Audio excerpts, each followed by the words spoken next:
포럼에 참석해주신 여러분, 지금부터 지역사회 번영을 꿈꾸는 글로컬 청년인재 세션을 시작하겠습니다.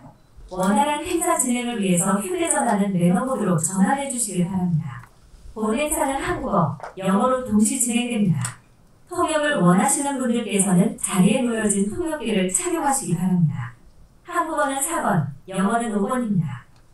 Please make sure your cell phone is either off or on silent mode.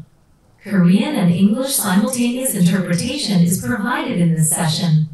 If you would like interpretation, please use the receiver provided at your seat. Korean is channel 4. English is channel 5. 네, 오늘 일본 연사분이 계셔요. 일본 연사분께서 영어로 스피치를 해주실 거기 때문에 통역기 사용하실 분들은 참여하시면 되겠습니다. 네, 그럼 지금부터 지역사회 번영을 꿈꾸는 글로컬 청년인재 세션을 시작하도록 하겠습니다. 먼저 인사드리겠습니다. 저는 이번 세션 진행을 맡은 청년재단 중앙청년지원센터 매니저 최영입니다. 네, 푸른 바다와 해녀의 솔깃소리, 수많은 오름과 물담의 조화, 다채를 구성하는 동화의 섬 제주의 세션 참석을 위해 전국 각지에서 소중한 발걸음 해주신 모든 분들께 진심으로 감사드립니다. 제주 포럼의 20주년과 청년재단의 10주년을 맞이하여 오늘은 지역사회 번영을 위해 각자의 역량을 발휘하여 사회 발전에 기여하고 있는 서울 이태원 해방촌, 속초, 제주, 일본 등의 다양한 배경을 가진 청년 인재들을 모시고 청년들이 꿈꾸는 지역사회는 어떤 모습이며 지역의 청년들이 지역사회 발전의 핵심 주체로 자리 잡아 지역의 번영을 함께 이끌어갈 혁신적인 방향은 무엇인지 함께 고민하고 논의해보고자 합니다. 오늘 세션은 좌장이신 오종림 연세대학교 국제대학원 교수님의 기조 발제를 시작으로 각 패널분들의 개별 발표 후에 토론을 진행하는 순서로 현 시각부터 3시까지 약 1시간 30분 동안 진행될 예정이오니 일정 참고 부탁드립니다. 네, 다음으로는 세션 주최 기관인 청년재단의 박주희 사무총장님의 환영의 인사 말씀드리겠습니다. 큰 박수로 맞이해 주시기 바랍니다.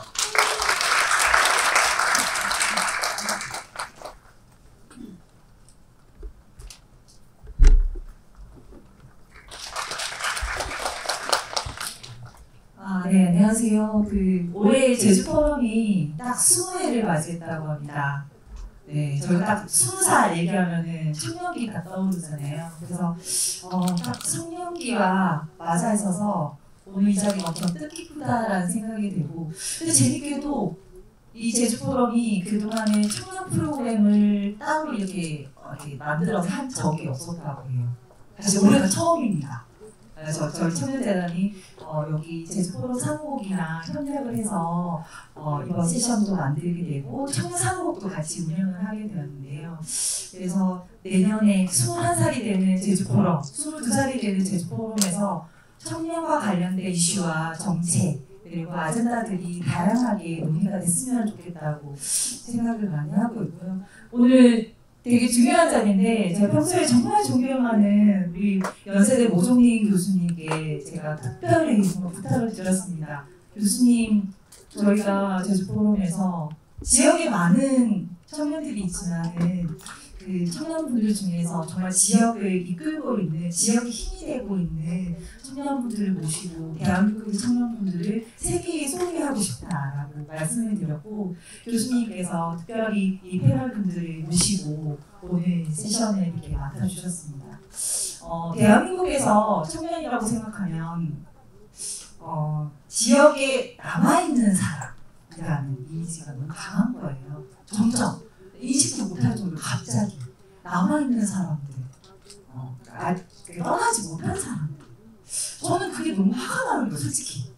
지역 내에서 얼마든지 지역사회 내에서 본인이 주도적으로 어떤 일을 하고 중심이 되고 사회에서 가치를 일으킬 수 있는 사람인데 언론이나 이런 어른들의 시각에서 청년을 좀 그냥 한편으로 그렇게 좀 보고 있지는 않은가라는 생각이 들어서 특별히 저는 지역에 있는 우리 로컬 크리에이터 분들, 그래서 지역이 힘이 되고 지역의 경제를 활성화시키고 지역사회를 주도하고 있는 그런 분들을 모시고 오늘의 세션을 통해서 지역 청년분들의 얘기를 좀 세계에 전달하고 싶습니다. 네. 그래서 네 분의 우리 패널 분들과 오종민 교수님 엄청 재밌는 얘기가 시작될 것 같습니다. 오늘 꽉꽉 채워주셔서 인기가 또 많을 거라 생각이 되고요. 네 분, 5분께 큰 박수를 보내드리면서 네, 시작을 해보도록 하겠습니다. 감사합니다.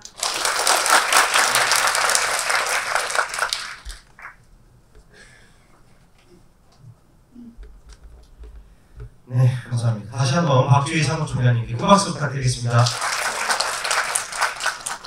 그럼 바로 발표를 시작해 보도록 하겠습니다. 네, 첫 번째로 대도시의 골목문화, 지역사회 번영을 위한 활발한 연구활동과 자문 등을 통해 사회에 많은 기여를 하고 계신 오종민 연세대학교 국제대학원 교수님의 발표가 있겠습니다. 힘찬 박수 부탁드리겠습니다. 반갑습니다. 연세대학교 오종민입니다. 사실 제가 이 패널을 소개하고 지금 여러 청년들이 하는 일을 설명은 맞는지 잘 모르겠어요. 여러분들이 해야 되는데 제가 그동안 그 청년 세대 글쎄 제가 우리나라 빌딩이 아시다시피 복잡합니다. 제가 오랫동안 우리 청년들이 좀 미래지향적으로 생각이 좀 그렇게 이미 현장에는 그런데 모르겠어요. 여러분 어떻게 생각하는지 어떤 사회를 꿈꾸시는지. 그래서 제가 그동안 관찰한 바로는 여러분들은 이 개인이 성공하는 창조적인 사회, 도시, 나라를 꿈꾼다. 저는 항상 그렇게 생각을 했어요. 물론 지금 그렇게 논의는 안 되고 있지만 그런 관점에서 여러분들이 살고 싶어하는 도시가 어떤 도시인지 제가 그동안 고민해 왔는데 동의하실지 모르겠어요. 동의하실지 모르겠는데 그리고 여기에 오늘 참여하는 로컬 크리에이터라고 하는 그런 인재들이 어떤 도시를 만들고 있는지 제 나름대로의 해석을 공유하겠습니다. 그리고 좀 여러 단어를 많이 쓰고 있는데 결국에는 청년들이 살고 싶은 도시는 우리 모두가 살고 싶은 도시랑 크게 차이가 안 납니다. 어느 도시에 살고 싶냐, 어느 도시가 좋으냐 했을 때 저는 크게 차이가 안 난다고 생각하고 살기 좋은 도시를 이렇게 표현하는데 한국에서는 외국에 오신 분들은 잘 아시겠지만 한국은 기본적으로 서울이라고 생각해요. 서울. 그리고 서울에서도 특정 지역을 살기 좋은 도시라고 생각하고 서울 바깥에 있는 소도시는 떠나야 된다는 생각이 많습니다. 그래서 지역 발전 문제, 지역 불균형 문제인데 한국 사회에서 가장 큰 현안 중에 하나입니다. 그러니까 지역 소멸이라고 부릅니다. 소도시들이 사라진다.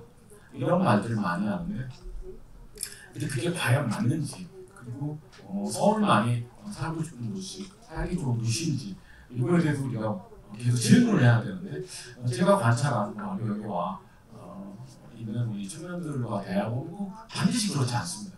반드시 그렇지 않고 자기가 사는 지역에서 뭔가 의미 있는 일을 많이 하고 있는데 우리가 그래서 우리 사회가 좀 이분들을 주목해야 된다 이런 관점에서 제가 제 발표를 시작하겠습니다. 살기 좋은 도시가 과연 어딘지. 자, 그러기 위해서 우리가 많은 이야기를 하고 있지만 메가시티, 대도시, 메트로폴리탄 그건 굉장히 큰 단위라는 건데 우리 생활권이 굉장히 작아지면서 사실 우리가 사는 동네가 굉장히 중요합니다. 동네가 하면 인구 5천 명이 될 수가 있고 서울의 큰 동네는 5만 명, 6만 명까지 크게 하는데 한국 지역 상황을 보면 소도시라고 하는 시군구 보면 보통 한 3만 명 정도 됩니다. 3만 명. 근데 3만 명으로 여러분이 살고 싶은 도시를 만들 수 있는지 없는지 이런 질문을 해야 되는데 우리가 너무 큰 도시를 모델을 생각하니까 솔루션을 못 찾는데 동네로 한번 생각을 좀 좁혀보자 이런 제안을 드립니다. 우리가 부러워하는 도시들 비엔나나 파리 이런 데 보면 사실 다 동네가 강한 도시들에서 파리에 가면 하루에 한 동네 그리고 비엔나는 관광객들이 찾지 않는 작은 동네 주택가를 그레첼이라고 하는데 지금 전반적인 여행 트렌드가 로컬로 살고 싶다, 로컬을 경험하고 싶다 이런 거는 그 도시에 가서 작은 동네를 우리가 찾습니다. 그럼 서울이 다르냐? 그렇지 않은 것 같아요. 베를린도 그런 도시를 좀 소개하려고 하는데 뭐 뉴욕, 파리, 도쿄 다 마찬가지입니다. 이게 작은 동네들이 이어진다고 생각하시면서 중심부가 명확하지 않습니다. 세계적인 도시를 보면 당연히 베를린도 중심부가 어디지? 12개 자치구가 있는데 자치구마다 고유의 다운타운이 있고 문화가 있습니다. 제가 서울에서 자랄 때 1970년대, 80년대, 90년대까지만 하더라도 서울은 기본적으로 시내 그리고 변두리 구조였습니다. 그래서 모든 게 시내에 모여 있었는데 90년을 지나가면 서울이 바뀌기 시작해서 서울이 동네가 강해졌습니다. 그래서 2015년 뉴욕타임스 글인데 서울 안에 100개의 도시가 있다. 여러분들 서울에 가면 어디를 가시냐고 항상 질문하는데 우리 세대는 항상 뭐 서울역, 광화문, 명동 이랬지만 지금은 방학, 숙박하는 동네가 수도시 많아졌어요. 그럼 우리가 여기서 인사이트를 얻어야 된다고 그러고 사실 외국에서 그리고 청년들이 서울을 좋아하는 이유는 재밌는 동네가 굉장히 많이 늘어났고 이런 홍대나 성수동, 한남동, 을지로 같은 동네는 세계적으로 유명해졌습니다. 그래서 제가 그럼 어느 동네가 이렇게 청년들이 가고 싶은 동네고 여행하고 싶은 동네 이렇게 인스타그램 해시태그를 한번 제가 찾아봤는데 이게 누적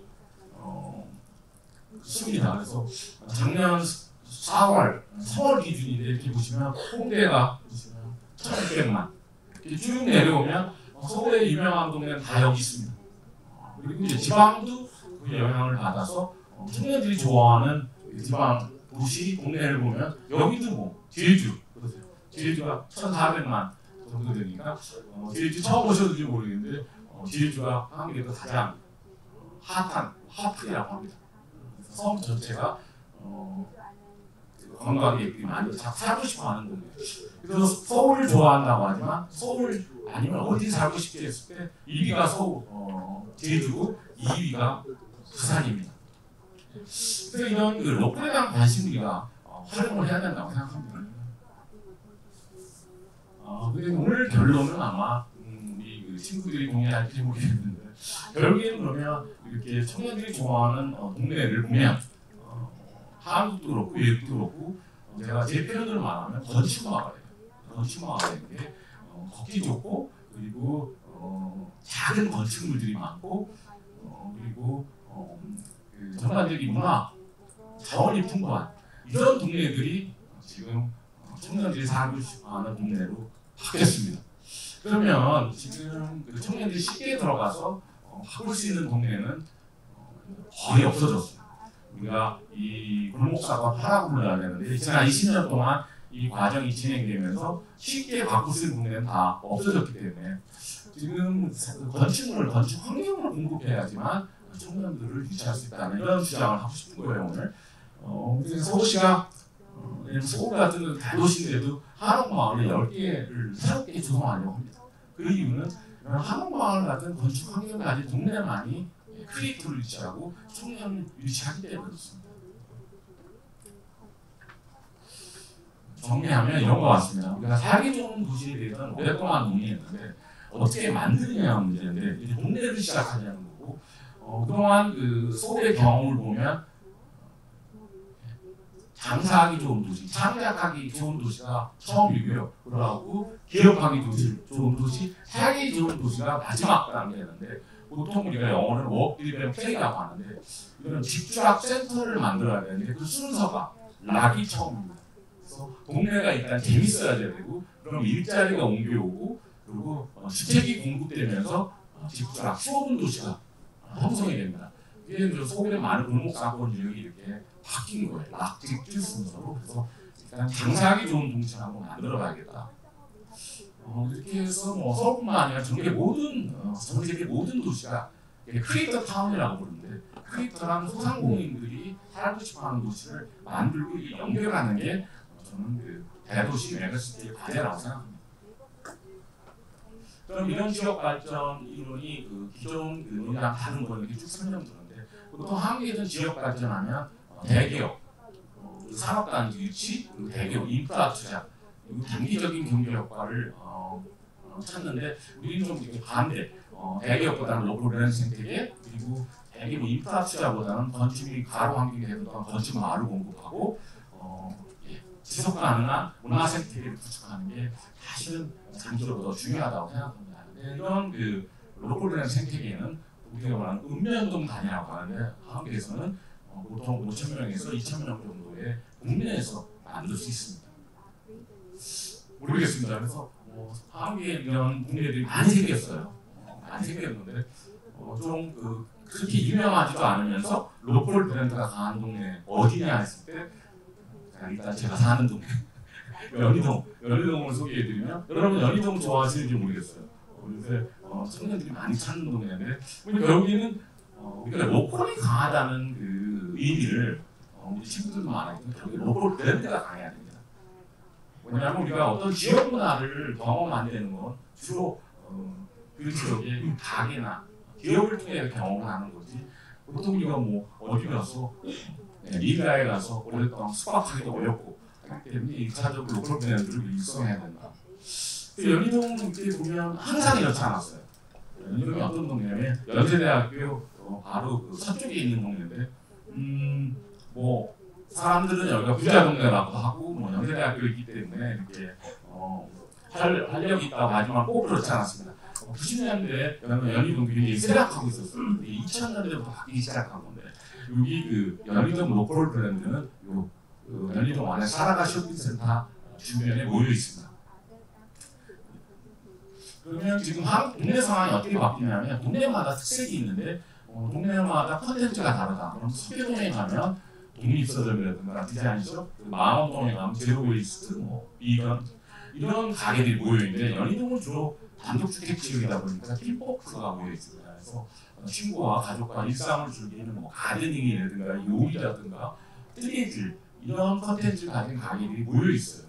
그래서 전국의 다른 동네도 제가 말씀드리지만 우리가 모르는 사이 이 동네가 어떤 기업 생태계가 이미 바뀌고 있어요. 그렇다면 문화자원이 풍부한 소멸 지역의 소도시도 이런 전략을 선택할 수 있다고 생각합니다. 그래서 연희동에 있는 연희동을 지탱하는 견인하는 앵커스토어라고 제가 부르는데 굉장히 많습니다. 한번 오시면 느끼지만 좀 모르시는 분들은 굉장히 놀랄 거예요. 이런 정도의 브랜드들이 여기 모여 있구나 이렇게 제가 소개드리는 거고. 근데 이게 우리 보통 우리가 골목 상권, 동네 상권을 내수 산업이라고 하는데 곰곰이 생각하면 우리 생각이 바꿔야 됩니다. 연희동 같은 데만 외국인 관광객이 30%나 됩니다. 그럼 성수동은 50%. 그러니까 우리가 동네 하나만 잘 갖고 놓으면 전 세계에서 관광객이 옵니다. 제주도 마찬가지고. 그래서 우리가 이 소상공인이라든가 유통 내수 산업이라고 하는데 우리가 생각을 좀 바꿔야 됩니다. 일본에도 굉장히 많이 옵니다. 그래서 제가 이제 국회에서 그러면 동네에서 활동하는 소상공인, 로컬 브랜드 그리고 우리가 뭐를 해야 되는지 이렇게 세미나도 했었고요. 이 장기적으로 보면 제가 생각하는 거는 우리 사회는 지금까지 대기업 그리고 뭐 산업단지, AI,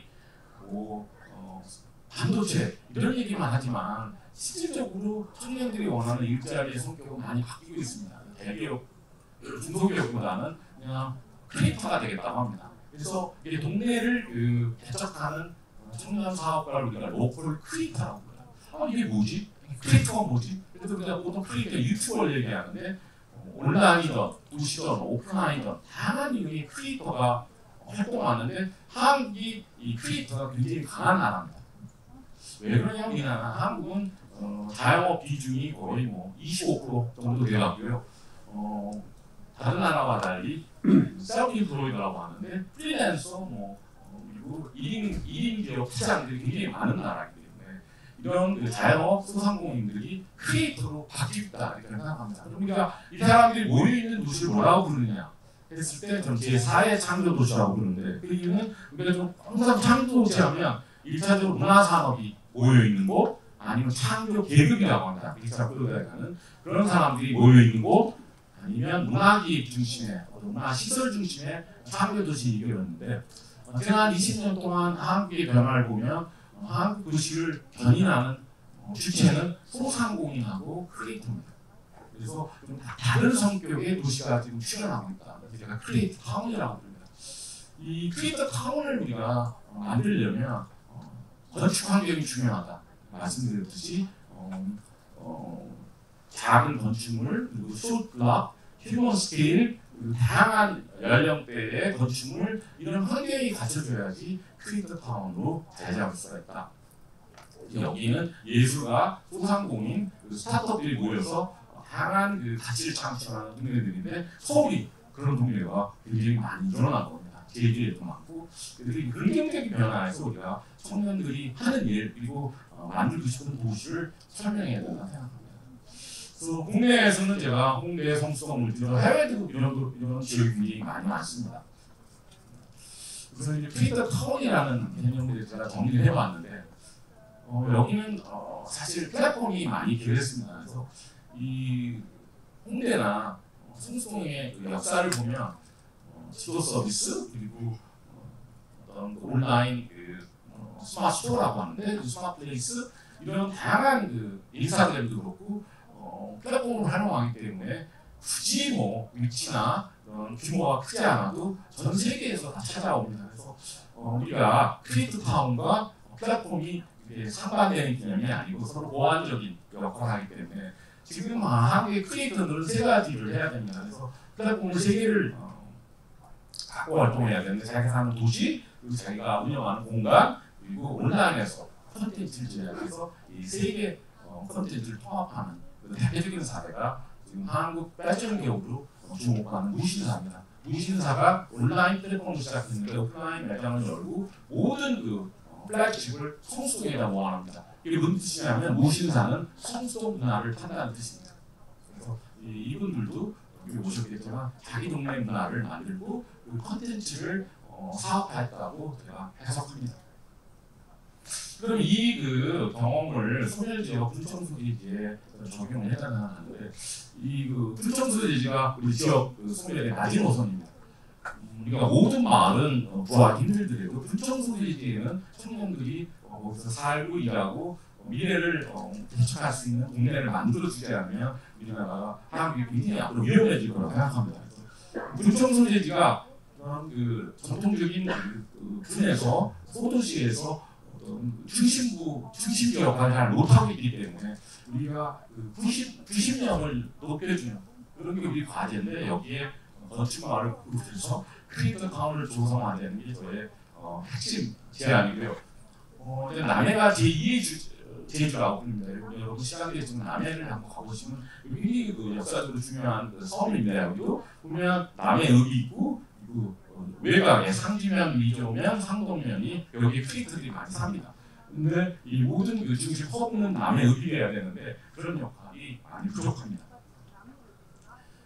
그래서 우리가 로컬 컨텐츠를 활용해서 그러면 크리에이터 타운을 만드는데 대표적인 사례가 예산의 애플 컨텐츠 타운인데 이거는 뭐 아시다시피 일단이 사과 재배지인데 여기에 있는 사과를 컨텐츠로 꼭 디저트뿐만 아니고 여기에 술 다양한 컨텐츠 모를 예산을 지금 모아놓고 있는데 이런 식으로 예산은 미래를 개척해야 된다 생각하고 다른 지역도 마찬가지라고 생각합니다. 물론 그 이런 크리에이터 타운을 지원하기 위해서는 건축 그리고 교통 다른 그 인프라도 우리가 넣어줘야 되는데 결국에 우리가 어떤 도시를 만들 건지에 대한 합의를 하면 사실은 한국이 굉장히 부자 나라이기 때문에 예산은 충분히 있습니다. 이거를 우리가 제대로 투자를 안 한다는 게 제 기본적인 관점이고요. 그래서 동네 단위로 청년들이 살 만한 인프라를 집중하기라고 하는데 센터를 조성하자는 게 저희 주장입니다. 그리고 이걸 어떻게 너무 생각보다 어렵지 않고요. 이런 로컬 브랜딩이라든가 그 크리에이터 타운은 대도시 안에서도 필요하고 중소도시, 농촌지역, 신도시 다 필요한 새로운 유형의 도시 모델입니다. 그래서 지금 네 가지를 기본적으로 해야 된다. 로컬 브랜딩 그리고 건축 디자인을 지원해야 되고 로컬 브랜드나 로컬 콘텐츠를 개발해서 발굴해서 지원하는 문제 그리고 필요하다면 문화 자원이 풍부가 안 되는 그 지역의 지역 자원을 소상공인 사업화하는 기술을 가리키는 로컬 메이크스페이스로 운영하자. 이 건축 디자인이 중요한데 다양한 아이디어가 있습니다. 성수동 같은 경우 서울 성수동은 가장 큰 지역 자원이 빨간 벽돌 건물들입니다. 그래서 이 빨간 벽돌 건물을 우리가 보존하기 위해서 성송은 빨간 벽돌로 건물을 신축하거나 아니면 리모델링하면 벽돌을 공짜로 공급해줍니다. 그리고 이 전국적으로 한옥은 신축하거나 개축할 때 정부에서 2억까지 지원해줍니다. 우리가 이런 비슷한 사업을 많이 하고 있어요. 근데 왜 이거를 빨간 벽돌집만 지원해야 되는지 아니면 한옥만 지원을 다시 생각해요. 왜냐하면 지금 소멸지역에 가면 건축물 지금 상황이 굉장히 안 좋습니다. 그래서 지역 주민들이 합의해서 우리 동네는 그러면 3층짜리 빨간 벽돌 상가주택으로 구성하겠다 합의라면 그런 마스터 플랜에 따라 집을 수리하는 사람들한테는 일정 규모의 보조금을 지급하는 제도를 제가 제안하고 있습니다. 제가 뭐 서울에 잠재력 있는 동네가 굉장히 많은데 공릉동이 연남동 같은 동네가 되기 위해서 어떤 사업을 해야 되는지 제가 조언을 했고, 제가 그동안 활동한 그 사업 중에 가장 보람이 있었던 게 2주 전에 춘천시 공무원들 교육을 했는데요. 80명을 춘천의 그 명동이라고 합니다. 여기에 중심 상가에 배정을 해서 우리 도시 상권을 어떻게 활성화하는지 분석하고 공부해서 제안을 하라고 했는데 굉장히 이렇게 성과가 좋았습니다. 그 이유는 1등하는 팀에게 포틀랜드를 보내준다고 했어요. 2등하는 팀은 일본, 3등하는 팀은 제주를 보내준다니까 저는 태어나서 그렇게 열심히 공부하는 학생을 만나본 적이 없습니다. 그리고 또 춘천시 공무원 연차 6년 이하 공무원들인데, 그래서 이 교육 모델을 제가 계속 보급하고 싶고, 제가 믿지 않다 아침에 일본에 수출하고 싶습니다. 그래서 정리하겠습니다. 시간이 안 됐는데, 우리가 지금 소멸 지역의 동네 단위에 특히 부정부들이 트리거 타운을 만들어야 된다. 우리 미래에는 산업을 육성하는 것보다 도시를 육성하는 게 중요하고, 우리 동네가 사실은 문화와 브랜드의 중심지고 시장은 건축이다. 이렇게 제가 정리했는데, 오늘 들어보시면 알겠지만 우리 친구들이 하는 일이 바로 이 일이라고 저는 생각합니다. 감사합니다. 다시 한번 첫 번째 발표로서 세션 포문을 열어주신 오종림 교수님 다시 한번 큰 박수를 부탁드리겠습니다. 오늘 저희 세션의 주제이기도 한데요. 지역 공유의 특성을 살린 세계화, 글로컬에 대한 중요성에 대해서 이야기해 주셨습니다. 다음으로는 각 지역에서 본인들만의 역량을 발휘하여 사회 발전에 기여하고 있는 패널분들의 발표가 있겠습니다. 각 지역들이 있는데 먼저 어느 지역부터 들어보면 좋을까요? 일본이요. 네, 정해져 있었습니다. 일본이 가장 멀리서 오셨어요. 일본의 이야기를 들어보겠습니다. 그린시티즈의 야마자키 미치로 대표님의 발표가 있겠습니다. 큰 박수 부탁드립니다. Thank you. I'd like to thank you to begin with for the opportunity to speak with you, and thanks for the invitation. So I'm going to talk about urban youth and to empower the future in the global cities. I'm the CEO of Green Cities Inc., based in Tokyo, but I used to live in the US for a long time.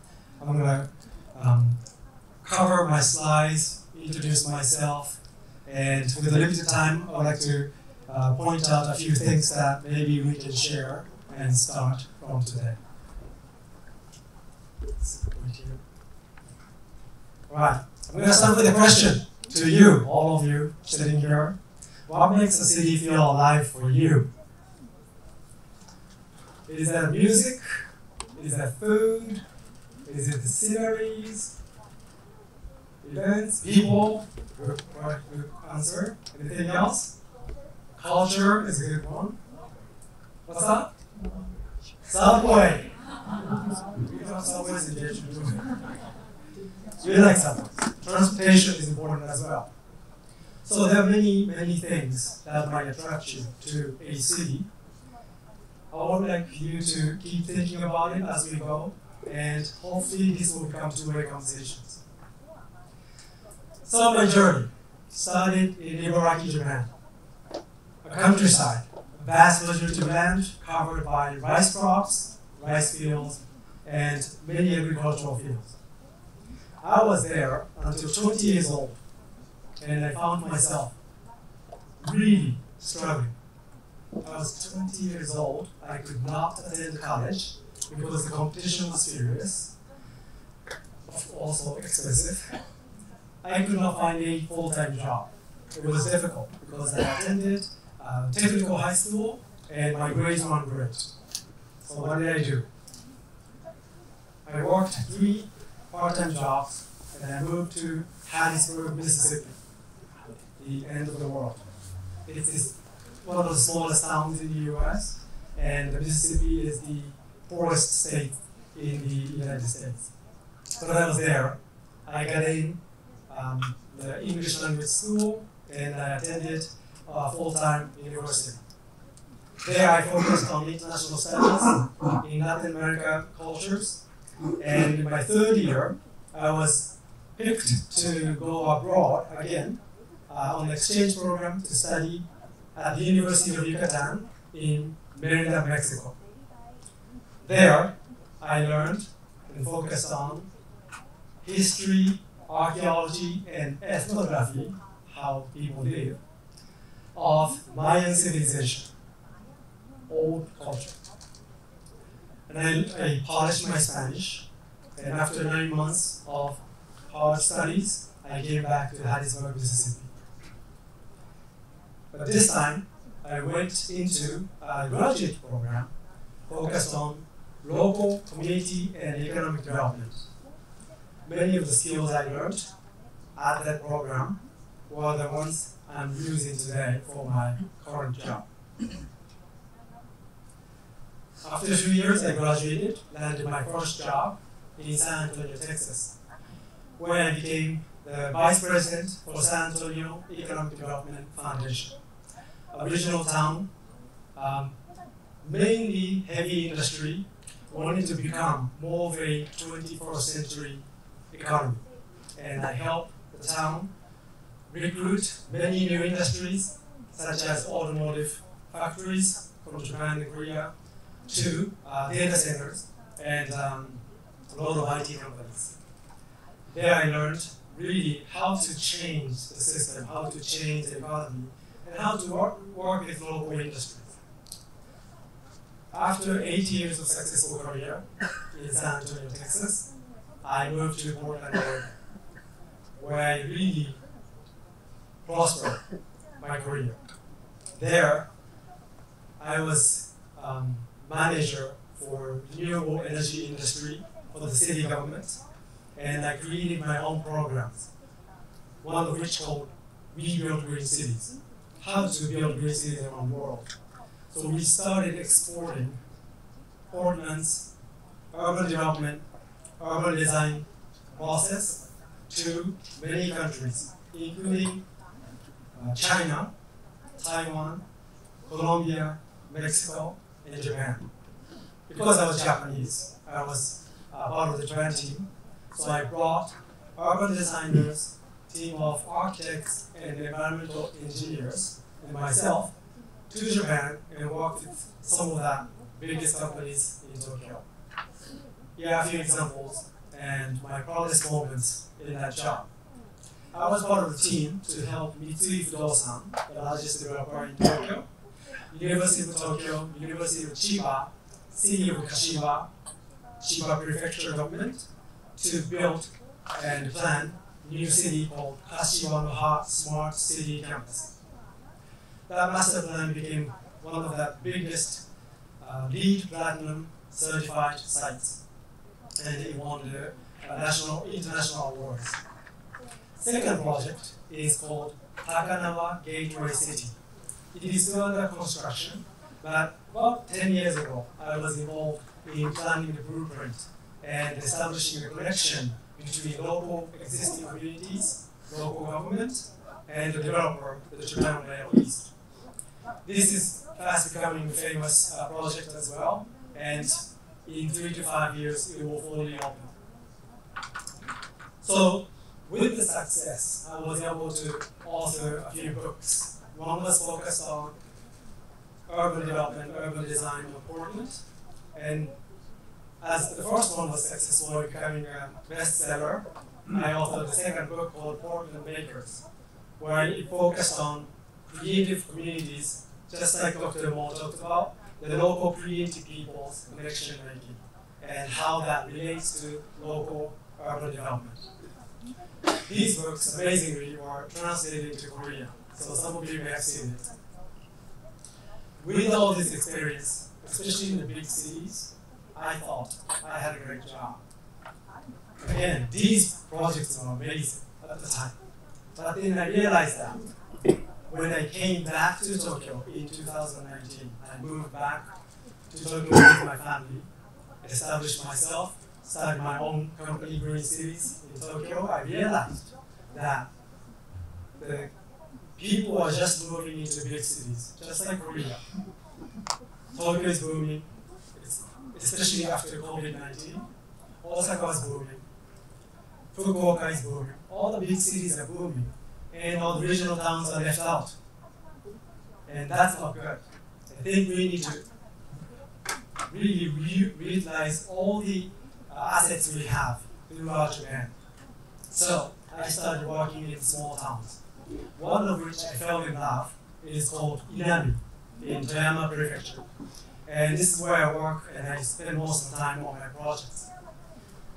Inami, amazingly, converted 44 different empty houses into new business and shops in 7 years. And I own 2 houses there. I'm part of the development team. And many young people are moving. Many are coming from Tokyo, Fukuoka, Sendai, big cities, move there, start their own business. Not just small shops or cafes, but coffee roasting business, award-winning breweries, and design studios, and architectural companies. So it's really great. Now I started traveling and learning about all the small towns. And here are some of the voices. I'm gonna look into my notes, sorry.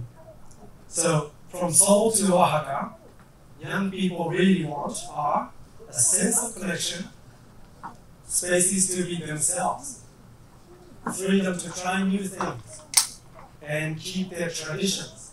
They love their local histories.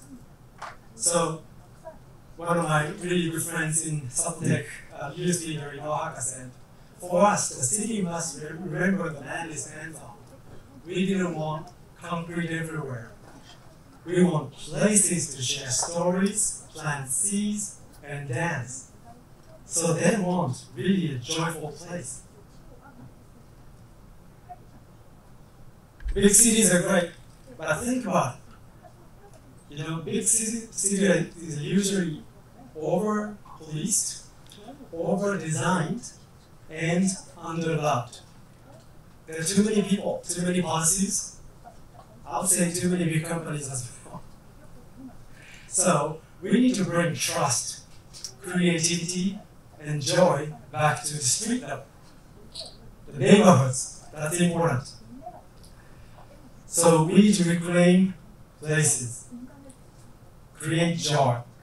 And what we do at Green Cities is that we help cities to build systems to support youth in renovating vacant homes into co-working spaces and old alleys into social spaces.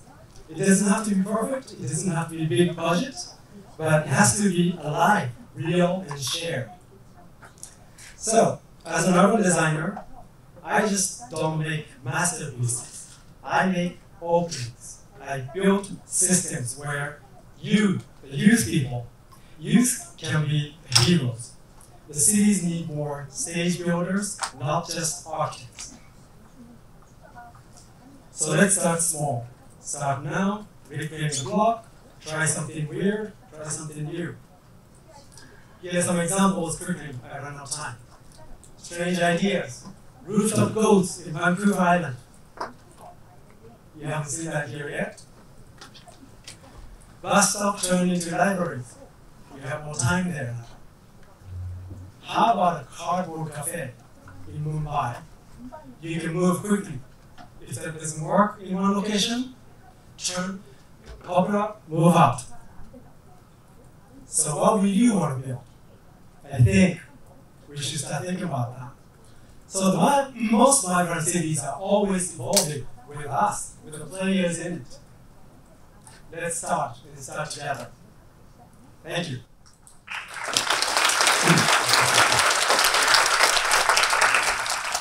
힘든 여건 속에서도 글로벌한 경험을 통해서 일본 각 지역사회 번영을 위해 힘써 주신 활동들에 대해서 들어볼 수 있었습니다. 도시에서 청년의 중요성에 대한 또 인사이트도 들어볼 수 있었습니다. 네, 멀리서 오셨는데 이렇게까지 또 인사이트 주신 야마자키 미치 대표님께 다시 한번 큰 박수 부탁드리겠습니다. Thank you for insightful presentation, Mitch. Thank you. 다음으로는 서울의 이태원 해방촌으로 가보겠습니다. 론드리 프로젝트 이한도 대표님의 발표가 있겠습니다. 큰 박수 부탁드리겠습니다.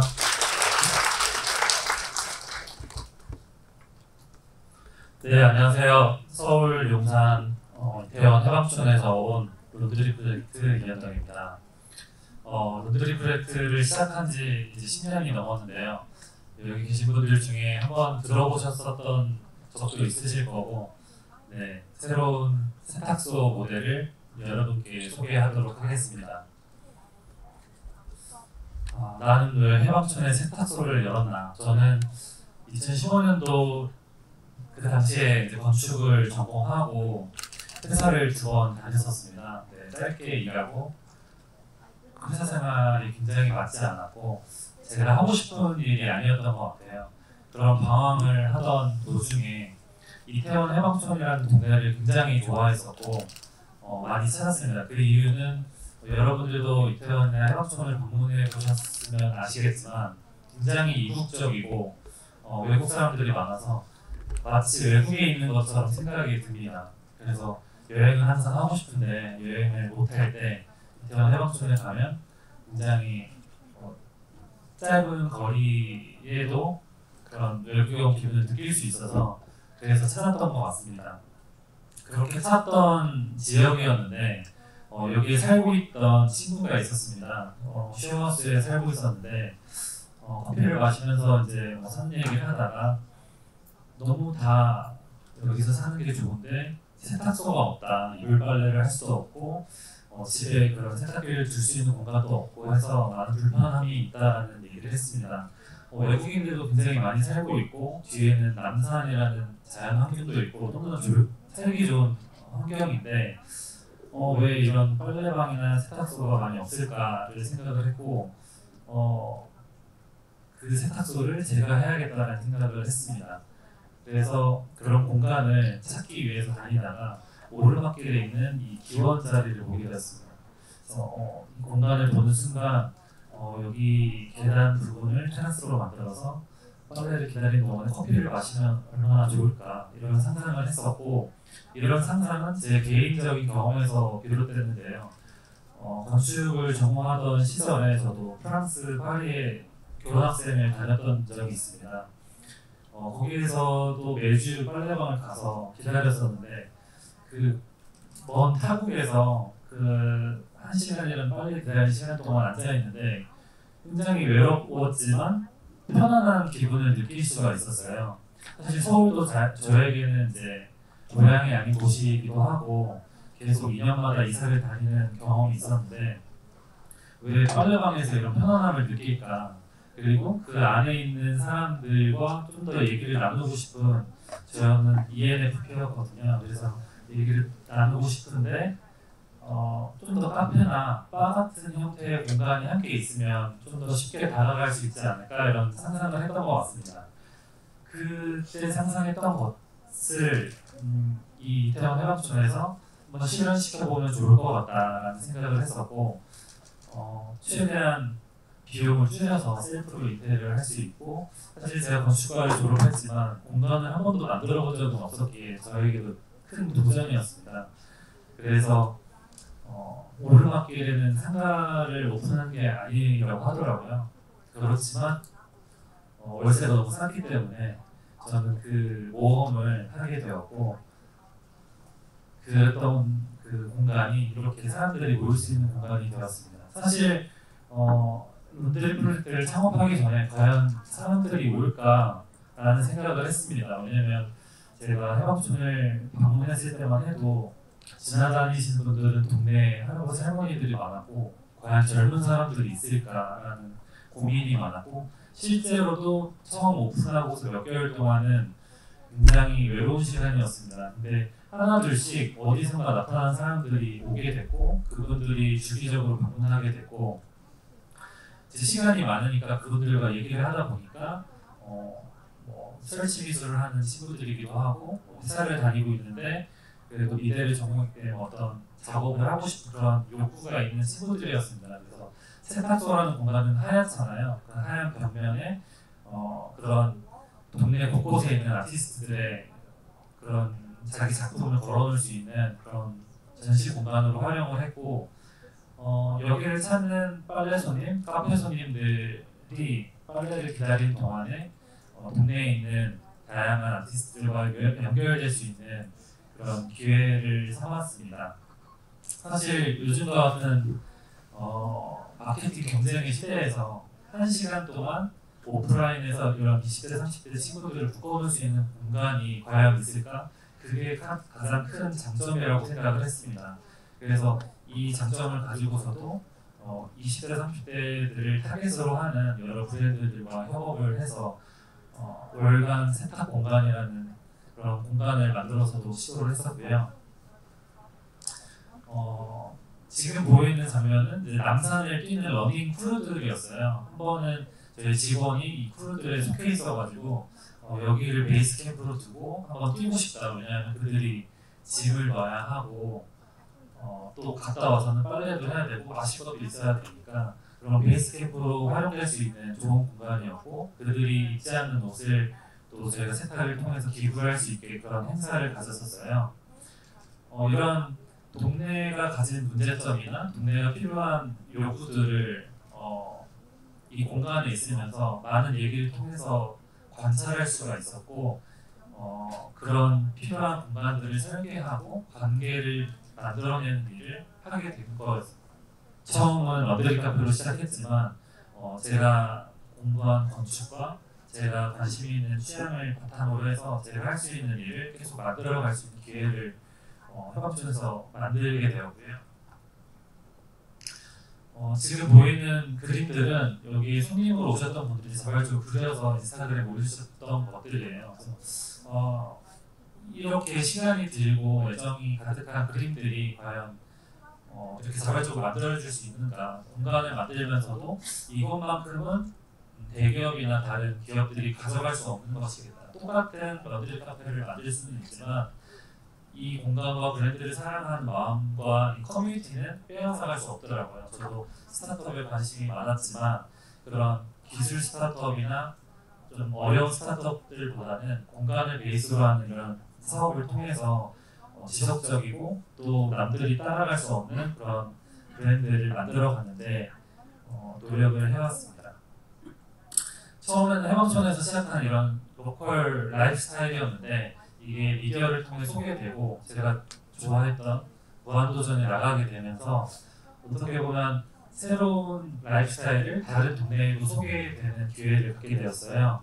그래서 단순히 이런 해방촌만의 라이프 스타일이 아니라 현재 늘어나고 있는 1인 가구들이 살고 있는 지역과 공간에 꼭 필요한 공간으로서 저희가 확장할 수 있는 기회를 갖게 됐고 단순히 국내뿐만 아니라 이제 스웨덴 가전기업인 일렉트룩스가 세탁기를 만들어서 상업용이든 가정용이든 이렇게 사업을 하고 있는데 세탁의 미래라는 주제를 가지고 제가 컴페티션을 했었습니다. 그래서 제 사업 모델을 가지고 중국 상하이에 가서 론드리 프로젝트를 발표하게 되었는데 다른 테크 기업들과 다르게 저희 공간 기반의 어떻게 보면 감성의 베이스가 된 그런 사업이었습니다.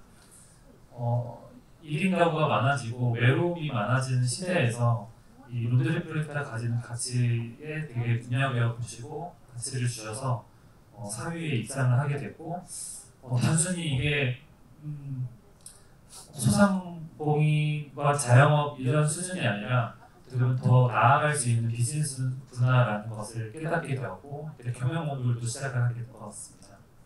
그리고 국내에서는 LG전자와 함께 LG전자도 가정용 세탁기를 만들다가 상업용 세탁기를 통해서 좀 더 소비자들과 함께 나갈 수 있는 그런 사업을 같이 POC 사업을 통해서 진행을 했었고요. 일본과 미국에 만들어지고 있는 런드리 카페 모델을 같이 투자도 하고 새로운 기회를 찾아 나섰습니다. 그리고 서울 같은 경우에 이제 청년 임대주택이라는 새로운 모델로서 1인 가구 청년들이 살 수 있는 이런 각 그 임대주택이 만들어지고 있는데 그 공간에 커뮤니티 공간이 만들어져야 되고 그 안에는 공유 세탁과 라운지, 카페를 함께 운영할 수 있는 주체가 있어야 돼서 그리고 저희가 제일 잘할 수 있는 그런 커뮤니티 매니지먼트 사업으로서 여기에 함께 일을 하고 있습니다. 단순히 이제 세탁소 카페로 시작했던 모델이 어떻게 보면 빨래를 기다리는 동안에 그 라운지에서 사람들과 만나고 또 코워킹 스페이스에서 일하고 또 육아도 같이 하면서 자연스럽게 사람들과 만날 수 있는 이런 새로운 공간을 저희 상상하는 모습을 그렸고요. 어떻게 보면 저는 이제 이 공간을 통해서 제가 살고 싶은 도시를 만드는 일로 이제 시작하게 됐고 제가 짧게 일하고서 그만뒀던 그 회사 생활보다 10년을 꾸준히 해올 수 있었던 건 제가 정말 사랑하고 이 일을 좋아하기 때문이 아닌가라는 생각을 했습니다. 그리고 10년 동안 하면서 느낀 거는 제가 살고 싶어 하는 도시는 하루아침에 만들어지지 않는다는 거였어요. 꾸준히 힘들지만 묵묵히 제가 좋아하는 방향으로 계속 하다 보면 제가 살고 싶은 도시 그리고 많은 사람들이 살고 싶어 하는 도시가 만들어지지 않을까라는 생각이 듭니다. 감사합니다.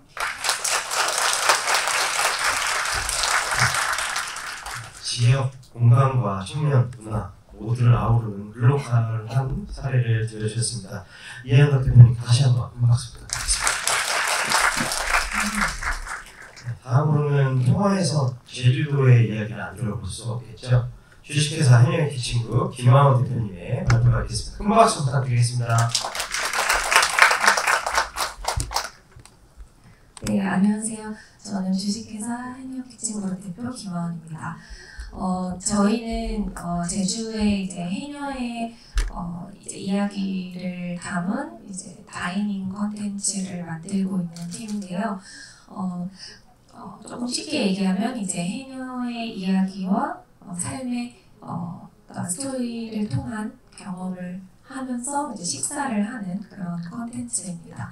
여기 이렇게 외국인 분들 오신 것 같아서 해녀에 대해서 먼저 잠깐 말씀을 드리면 해녀는 산소통 없이 이제 바닷속에 들어가서 해산물을 채취하는 제주의 여성 다이버입니다. 그래서 이들이 이런 자연 친환경적으로 채취하는 이 어로 방식과 그리고 이들이 이제까지 수천 년간 이어온 이들의 그런 지속 가능한 문화를 이제 인정받아서 2016년에 유네스코에 등재된 제주의 문화입니다.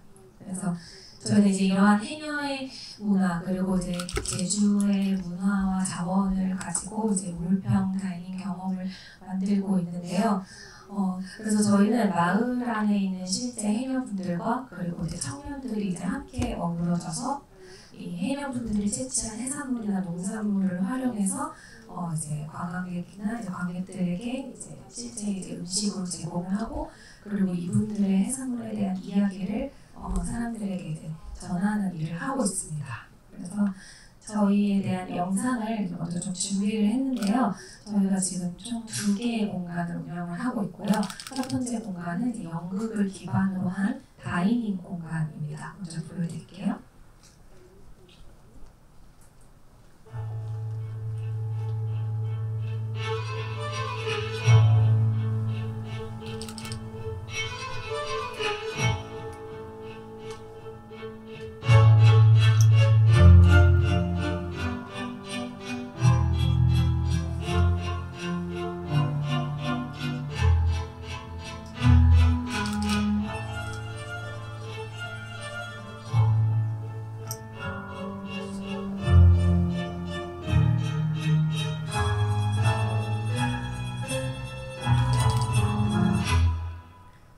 그리고 그 다음으로는 저희가 이제 미디어 아트를 기반으로 하는 다이닝 공간을 운영 중인데요. 이것도 영상으로 보여드리겠습니다.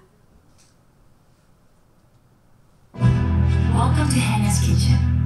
The story of Hannah's Kitchen originated from a long search in what the ocean means to Haenyeo. What we found is that the ocean is like a kitchen to Haenyeo. Thus, a space through which we can tell the story was created. With each dive, a Haenyeo can bring more food to the table. The ocean is her currency, her garden, her kitchen.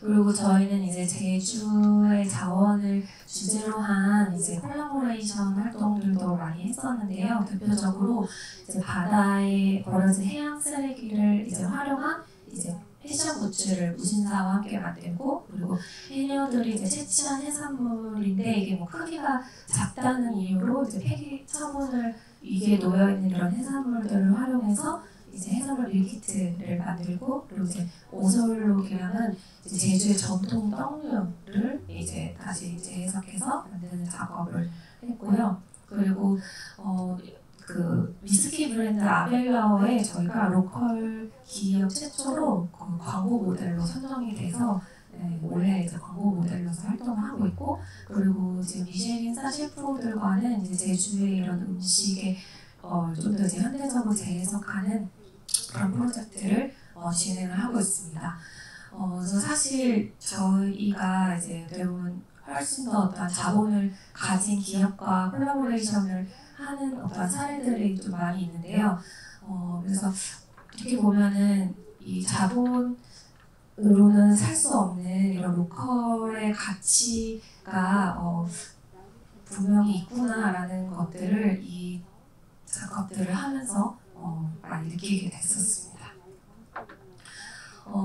저는 이제 좀 저의 얘기를 먼저 드리면, 저는 제주도에서 태어났고, 그리고 이제 해녀의 집안에서 살아왔습니다.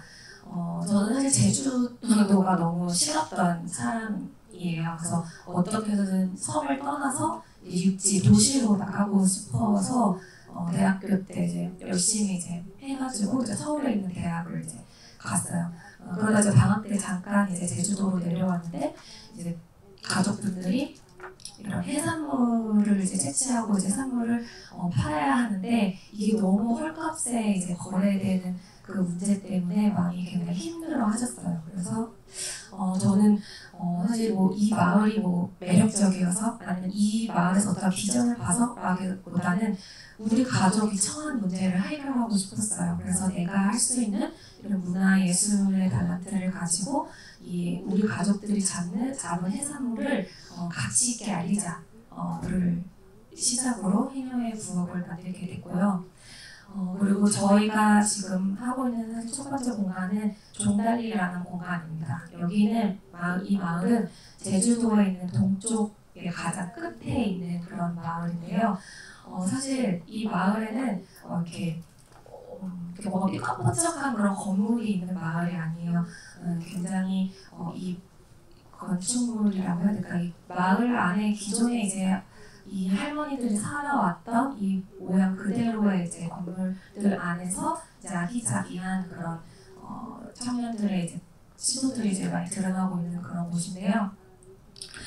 사실 이 제주도의 이 종달리 같은 경우는 해녀, 이 구자읍, 이 곳은 해녀들의 한 80%가 이제 살고 있는 그런 마을이고, 이 마을에는 어떻게 보면 저는 다른 말로 하면 해녀의 마을이다라고 생각을 합니다. 그래서 저희가 지금 그 첫 번째로 보여드린 공간 같은 경우에는 해녀들이 이제 해산물을 경매하던 그런 이제 어판장인데, 어촌인 수가 이제 감소하면서 그냥 창고로 그냥 변해버렸던 그런 공간을 저희가 이제 이 공간에서 공연을 하고 다이닝을 하는 공간으로 이제 만들게 됐고요. 그리고 해녀분들과 계속해서 인터뷰를 하면서 이 해녀분들이 바다에서 살아온 이런 어떤 철학, 노하우 이런 이야기들을 계속 저희가 발굴을 하면서 이걸 이제 예술 작품으로서 만드는 일들을 계속 하고 있습니다. 그리고 실제로 이 분들을 직접 무대 위로 올려서 관객들로 하여금 박수를 받고 응원을 받는 그런 일들을 저희가 좀 연결하는 일들을 하고 있고요. 사실 저희가 이제 이 종달리라는 마을에서 이 일을 시작했지만 어떻게 보면 저희는 많은 특수 인력이 특수한 어떤 경력을 가진 청년들이 필요한 그런 곳이다 보니 이 종달리라는 마을로 이 청년들을 불러와야만 했고, 그리고 이들이 그냥 단순히 그냥 3개월 동안 그냥 힐링하는 공간이 아니라 이곳에서 살고 싶고 이곳에서 뭔가 계속해서 도전하고 싶은 그런 마을로 만들어야만 하는 미션이 저희한테는 있었어요. 그래서 어떻게 하면 이것이 그냥 한순간에 반짝하고 끝나는 것이 아니라 이 마을에서 계속해서 청년들이 와서 도전하고 꿈꾸는 그런 마을이 될 수 있을까라는 고민을 사실 지금도 많이 하고 있는데요.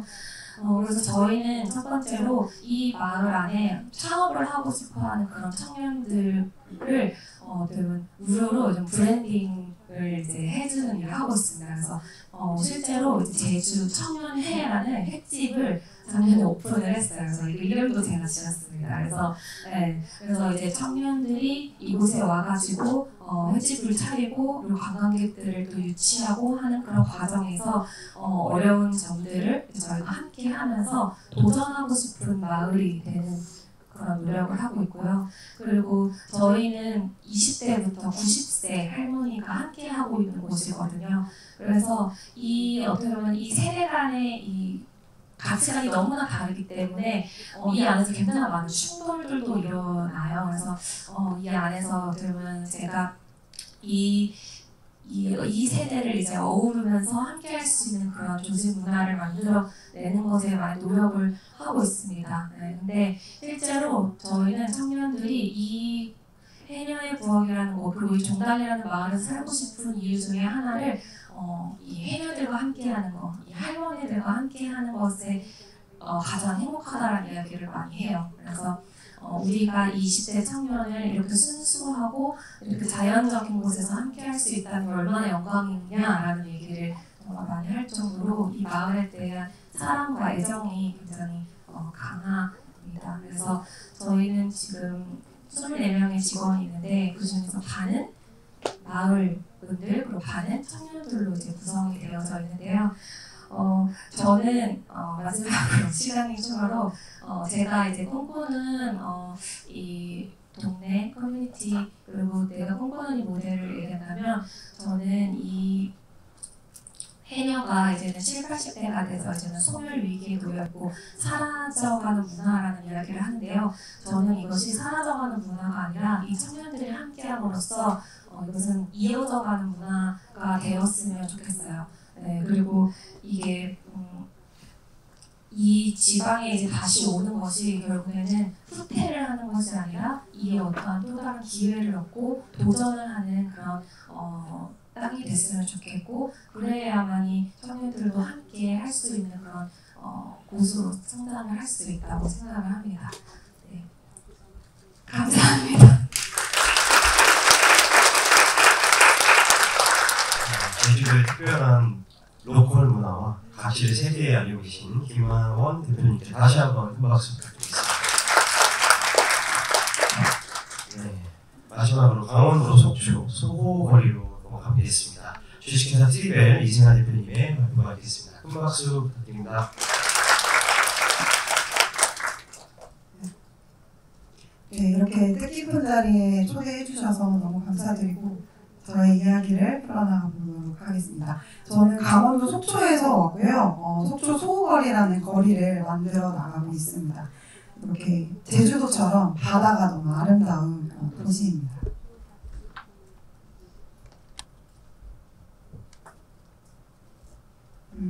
저에 대한 이력이 이 페이지에 나와야 되는데 지금 보이지가 않아서 저는 2015년에 처음으로 한옥을 개조한 스테이를 시작을 했고요. 2018년에 2호점 스테이를 오픈을 하게 되면서 카페와 코워킹 스페이스 그리고 여행자 센터 이런 공간들을 함께 운영을 하고 있습니다. 저희 공간들을 한 1분 30초 정도 영상으로 먼저 보시겠습니다.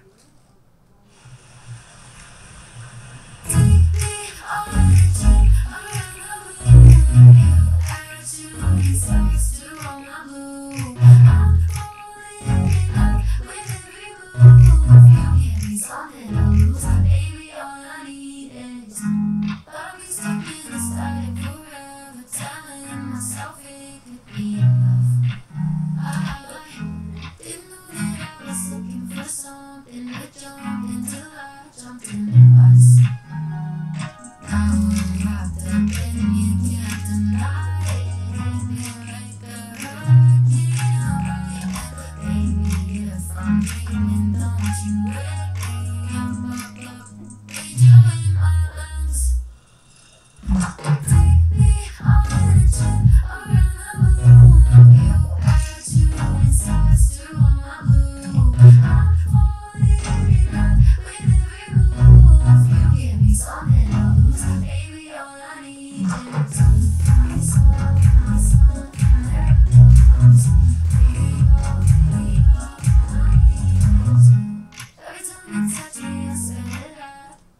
네, 시간 관계상 영상을 종료하도록 하고요.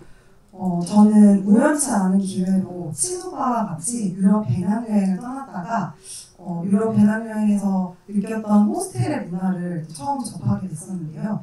그게 이제 저에게 좀 영감으로 다가와서 국내에 돌아가서 한번 호스텔을 해보면 어떨까라고 이제 그 계기로 시작을 하게 됐습니다. 저희가 사실은 되게 사이좋은 남매는 아니었는데 이 여행이라는 계기를 통해서 이렇게 지금 10년째 같이 일을 하고 있는 그런 관계입니다. 처음 이제 유럽 배낭여행을 갔을 때 로마에서 이제 숙소 주인님이 운영하는 어떤 야경 투어에 참여를 하게 됐었는데요. 그때 이제 그들과 좀 느슨한 어떤 커뮤니티가 생기게 되면서 같이 동행도 하고 서로의 고민을 나누는 그런 것들을 경험하면서 정말 가까운 가족이나 친구에게 할 수 없는 그런 이야기들을 이들과 함께 공유하는 저의 모습을 보면서 되게 새로운 매력으로 많이 다가왔던 것 같아요. 그래서 국내든 해외든 어디를 가도 좀 커뮤니티 할 수 있는 그런 것들을 좀 몸소 체험하려고 많이 노력을 하고 있습니다.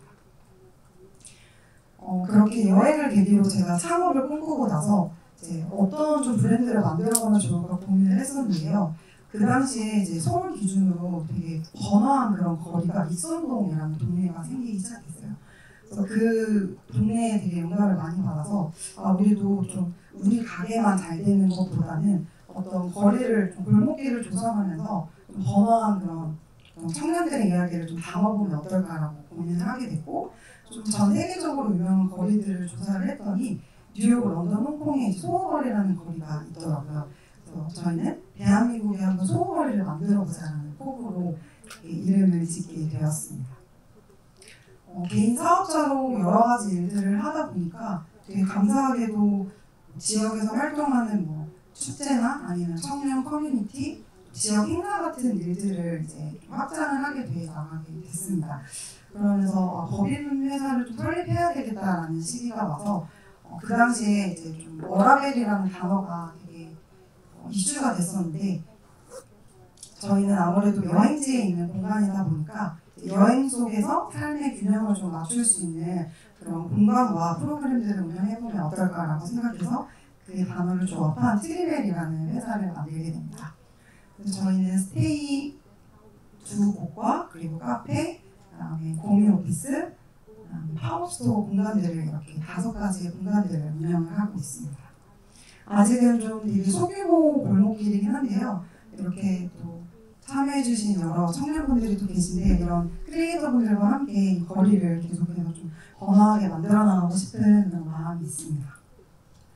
이제는 제가 그동안 좀 진행했던 커뮤니티에 대한 이야기를 좀 드리려고 하는데요. 저희는 특정 한 가지의 프로그램으로 좀 많은 손님들이 왔다기보다는 한 번 왔던 손님들이 2번, 3번 그 이상 방문할 수 있는 그런 프로그램들을 꾸준히 좀 운영을 했던 것 같아요. 벌써 프로그램 개수만 해도 100여 가지가 넘는 그런 프로그램들을 만들어 나가고 있는데요. 자체적으로 진행한 프로그램부터 또 함께한 손님들과 좀 만들어 나간 어떤 축제, 그리고 지역 청년들, 지역 어르신들이랑 함께 또 운영했던 그런 페스티벌 등등 다양한 프로그램들을 현재까지도 좀 운영을 하고 있습니다. 옆에 계신 이제 교수님께서도 이제 로컬에 대한 강연을 하실 때 항상 좀 강조하시는 부분이 로컬에서는 독재할 수 없는 나만의 콘텐츠가 있어야 된다라고 많이 말씀을 해주셨어요. 나한테 가지고 있는 시그니처는 뭘까라고 고민을 해봤는데 이렇게 한 가지 프로그램이 나오게 됐습니다. 바로 소호 토크라는 프로그램인데요. 매일 저녁 여행자들이 모여서 같이 이야기를 나누고 저희가 직접 개발한 아이스 브레이킹 프로그램을 통해서 이제 소통을 하는 그런 프로그램인데요.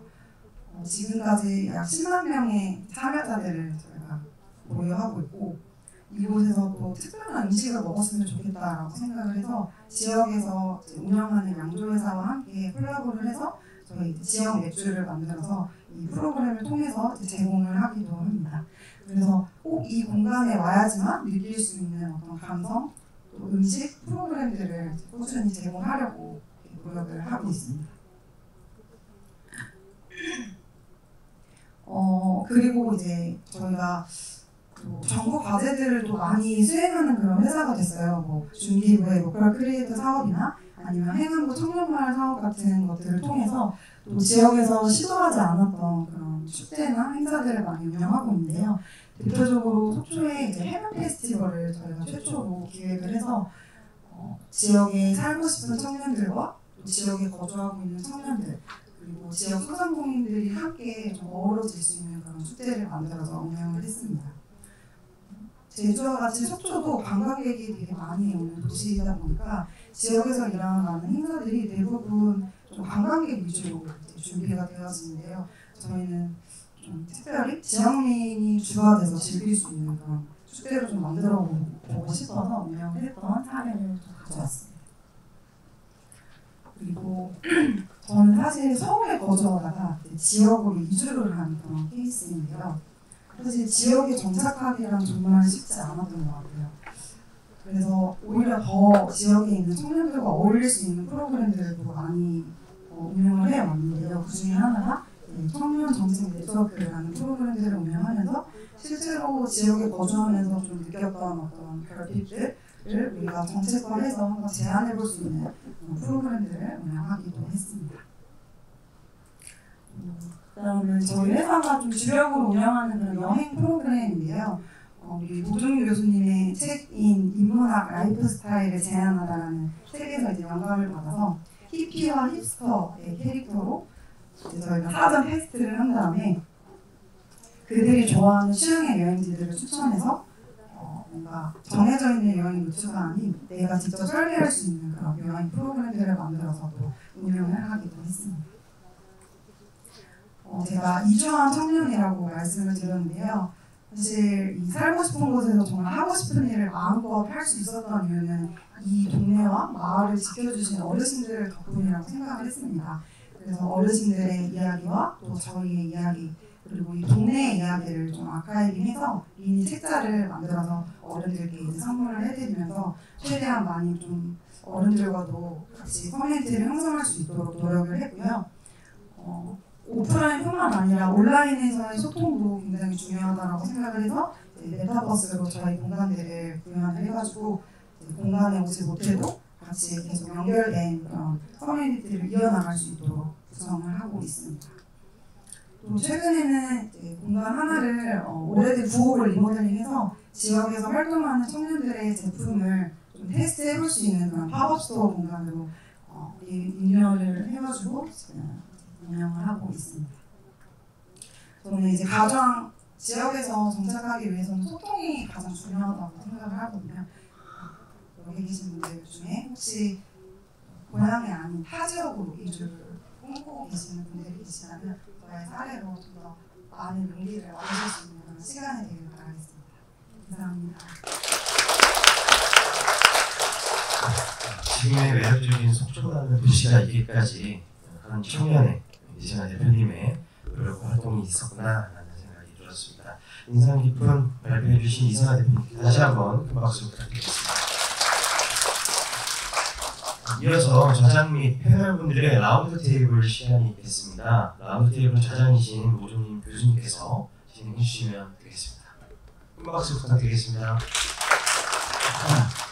네, 잘 들으셨는지 모르겠어요. 저희가 우리끼리 토론을 할 수 있고 또 플로어에서 궁금하신 분들이 많을 텐데 질문을 받을 수가 있는데 모르겠어요. 제가 오늘 어떻게 우리가 어떻게 보면 좀 결론을 내릴 수 있으면 내려야 되는데 여러분 어떻게 생각하세요? 일단 제가 질문 하나씩 던지겠습니다. 일단은 같은 질문을 할 건데 청년들이 관심이 많아요.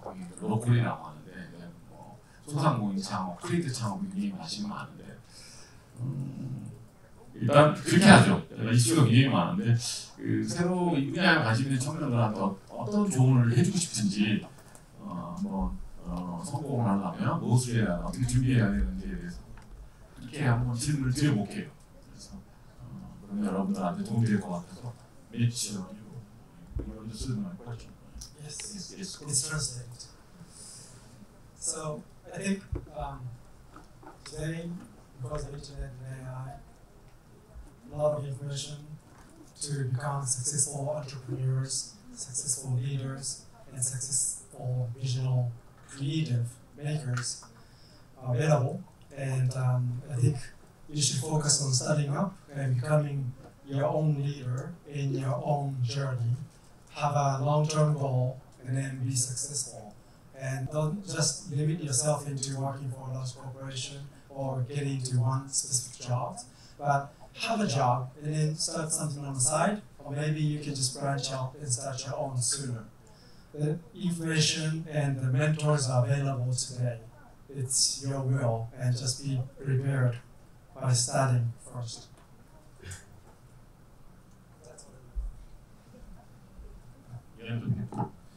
네, 저는 제가 했던 방식대로 지역이나 저에게 주어진 환경과 나 스스로 나다움이란 뭔가를 생각하면서 그 둘 사이를 연결을 어떻게 할 것인가를 많이 고민했던 것 같아요. 그리고 그런 문제들을 해결하는 데 있어서 해법은 쉽게 나오지 않는다라는 거가 항상 중요한 것 같고, 네, 항상 쉽게 얘기하는 건 다 함정이 있다고 생각합니다. 그래서 그럼에도 불구하고 내가 꾸준히 해나갈 수 있는 것은 정말 제가 좋아하고 잘할 수 있는 거라고 생각하거든요. 네, 제 대답은 그것입니다. 네, 저도 생각했을 때 내가 가장 잘할 수 있는 일로 해야 하는 것 같아요. 왜냐면 여기 이 지방 같은 경우에는 이렇게 뭔가 인력들이 이렇게 엄청나게 있는 것도 아니고 비상 상황이 생겼을 때도 내가 투입해서 해결할 수도 있고 이래야 되는 일들이 많은 것 같아서, 네, 그리고 오래 하려면 내가 가장 잘할 수 있는 일로 해야 되는 것 같다라는 생각을 합니다. 저는 좀 잘할 수 있는 일 그 다음을 좀 생각을 해보자면 지역에 먼저 스며드는 일이 가장 중요한 것 같습니다. 나 혼자만 잘해서 될 수 있는 곳이 지역은 아닌 것 같아요. 그래서 그 부분이랑, 그리고 두 번째는 감당할 수 있는 만큼 투자해라. 이건 정말 중요한 것 같습니다. 첫 창업일 경우에는 특히나 무리한 투자를 해서 더 큰 손실을 가지고 올 수 있는 가능성이 조금 더 있다고 생각을 하거든요. 충분한 경험을 쌓은 다음 조금 부족하더라도 어느 정도 적정선으로 투자를 해서 우리가 실패해도 감당할 수 있는 만큼 투자하셨으면 좋겠습니다. 네, 도움이 되셨죠? 네. 그러면 이런 질문을 한번 해볼게요. 이렇게 처음 들으시는 분들은 지금 뭐 AI다, 반도체, 세상이 이렇게 돌아가는데 갑자기 로컬에서 길을 찾으라고 하느냐, 글쎄 좀 이해가 하기 어렵다. 그렇게 질문하실 분들이 계실 것 같아요. 그래서 밀자한테 한번 질문하고 싶은데, 일본이나 미국 그리고 한국도 와보시고 경험도 하셨는데 왜 이 문제가 우리 글로벌 이슈로서 글로벌 리더들이 좀 다뤄야 될 이슈인지, 이게 한국에서만 지금 벌어지는 현상이 아니고, 그러니까 전 세계적으로 지금 일어나는 일인데, 사실 한국이 다른 점이 있습니다. 그것도 좀 궁금하고요. 한국이 다른 나라에 비해서 정부 차원에서 로컬에 많이 투자하는 편이에요. 이런 측면도 있고 해서 한국과 다른 나라, 왜 글로벌이 이게 왜 새로운 이슈가 되고 있는지 설명도 좀 줄 것 같아요. 미국, 일본, 한국 다 잘 아시니까.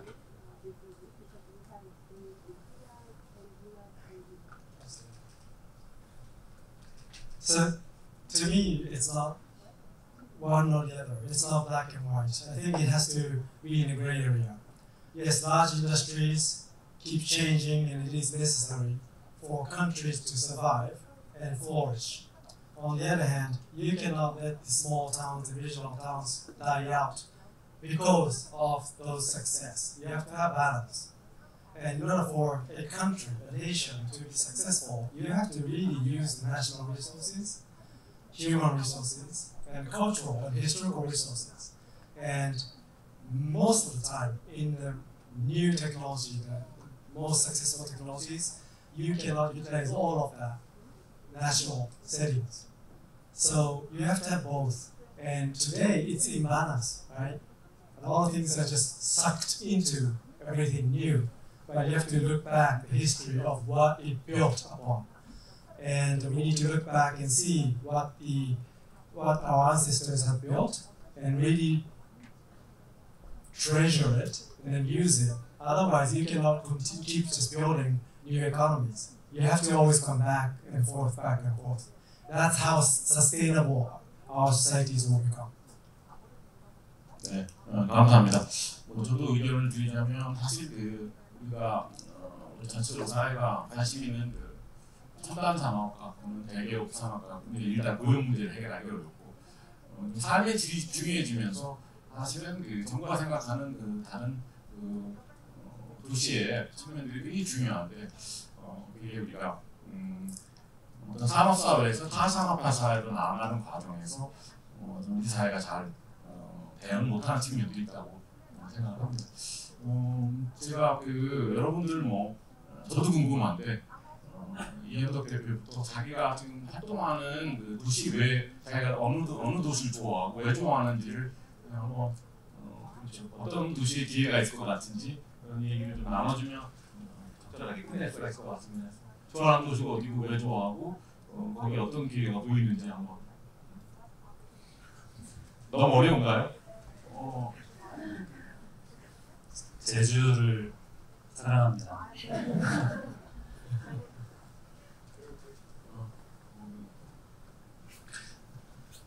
고향 익산에 얘기하세요. 네, 제 고향은 익산인데요. 사실 태어난 건 전주고요. 익산에 오래 살았는데 이제 학교 때문에 서울로 오게 되면서 항상 고민이었던 것 같아요. 제가 그 지역에 돌아간다는 거를 단순히 마음뿐만 아니라 정말 내가 가서 살고 싶은 익산을 만들고 싶다. 그러기 위해서는 좀 더 제가 지금 해방촌에서 경험한 것들, 공부했던 것들로 꼭 잘 꾸며서 가고 싶다라는 생각을 하고 있습니다. 그래서 앞으로는 익산이 정말 살기 좋은 도시가 될 것 같은 생각이 듭니다. 현장에 보면 우리가 지역에서 사업하는 분들이 외부에서 오신 분들이 많아요. 주민들과 관계가 굉장히 중요한데 그것에 대해서 어떤 의견을 우리 김하원 대표는 자기 자라나고 자란 마을에 살기 때문에 이 문제가 큰 이슈가 아닐 수가 있는데 이승하 대표께서 주민과의 관계를 어떻게 접근하고 뭐가 중요한지를 한번 조언을 해주면 좋을 것 같아요.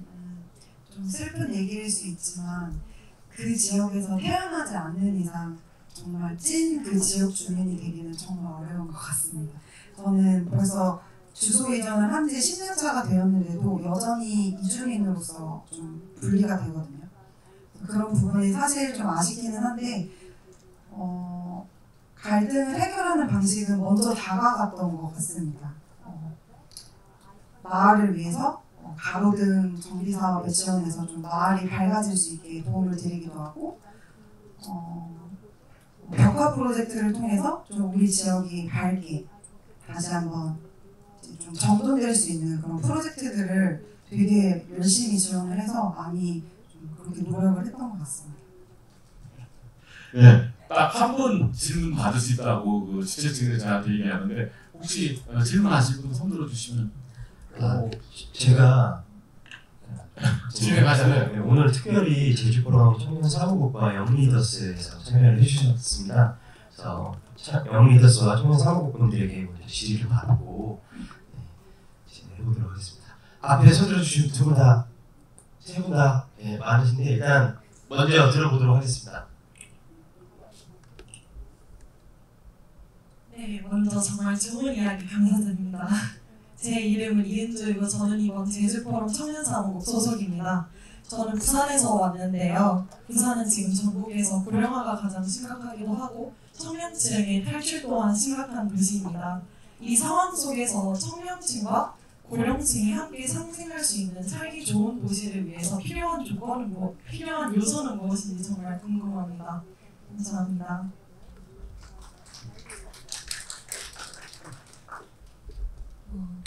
사실 그거를 저도 계속해서 도전하고 있는 것 같고요.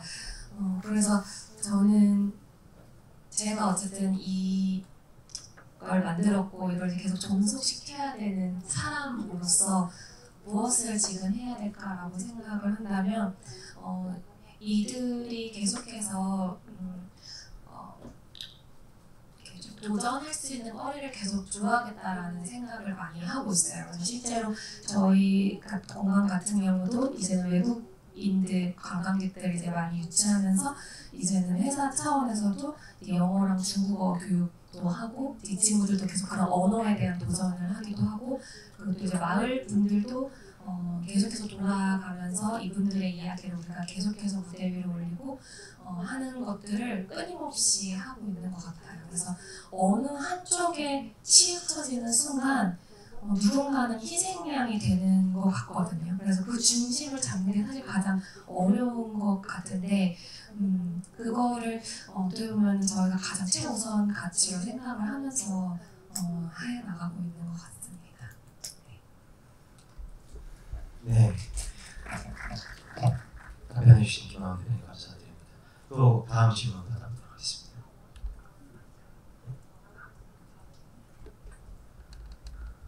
네, 안녕하세요. 저는 이번 청년사무국 6기이자 또 서울에서 온 김아영이라고 합니다.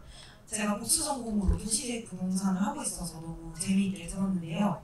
이제 이렇게 청년이 주도하는 도시가 소상공인부터 거주민까지 모두 청년색이 드러나는 그런 창조도시라는 점이 정말 즐겁게 들렸습니다. 근데 이런 로컬 브랜딩에 대해서 들을 때마다 저는 한 가지 딜레마가 생기는데 이 관광도시로의 성격이 커지면 인근 주민보다 관광객이 더 많아지게 되고 그다음 참가권의 개념이 더 커질수록 임대료나 물가 상승 문제가 꼭 따라온다고 생각을 합니다. 그래서 이런 청년이 시작한 브랜딩이라고 해도 주도권을 잡기 어려울 뿐만 아니라 뭔가 청년이 다 빠져나가면 젠트리피케이션까지 발생할 것 같아서 이런 문제나 이런 거주민 유치나 소상공인이 빠져나가는 그런 문제를 어떻게 해결해야 될지 항상 딜레마로 남았던 것 같습니다.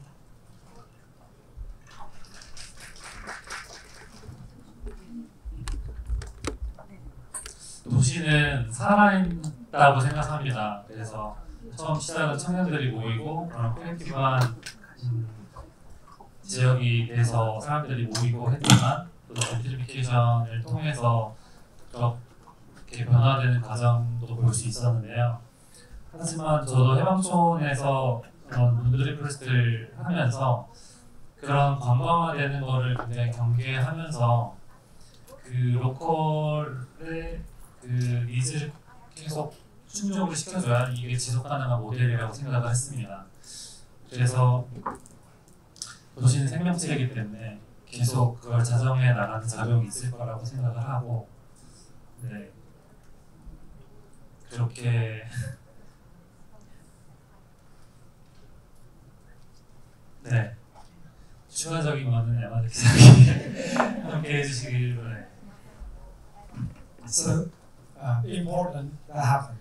So where the northern part of downtown, the Pearl District, became very popular. It was one of the most successful urban renewal projects in the United States. And the rent price went up, and a lot of younger people had to move out. And at the time, in the redevelopment project, at the city development team, we strategically located public housing, which kept the rent price lower and stable for many years by subsidizing the fees from the city, so that younger people could actually, not everybody, but a portion of younger people could stay, live, work, play in downtown. So that can happen, but in a way, gentrification is a good thing because the value of the land within the city goes up, and that was the goal for the development. So that's part of the goals, You want to make that happen before having other problems. If you don't have that, then land price goes down. That's worse than not having a good development. So it's a balance. 답변해주신 이현주 대표님과 야마자키 미치에게 박수 부탁드리고요. 네, 그럼 시간 관계상 이것으로 마무리해야 될 것 같아요. 한 분 질문 못하셨지만 끝나고 나서 개별적으로 물어볼 것 같습니다. 네, 어제 제주포럼 사무국 세션에서 강연해주신 최지천 교수님의 말씀이 생각나는데요. 진화의 역사에는 항상 상생이 있었다. 앞으로 더 진화한 대한민국의 사회를 위해 지역사회와 지역 청년의 상생을 생각해 봅니다. 이것으로 지역사회 번영을 꿈꾸는 글로컬한 청년 인재 세션을 마무리하도록 하겠습니다. 오늘 세션의 귀한 시간과 지혜를 나눠주신 모든 분들께 다시 한번 깊은 감사의 말씀드립니다. 큰 박수로 마무리하겠습니다. 감사합니다.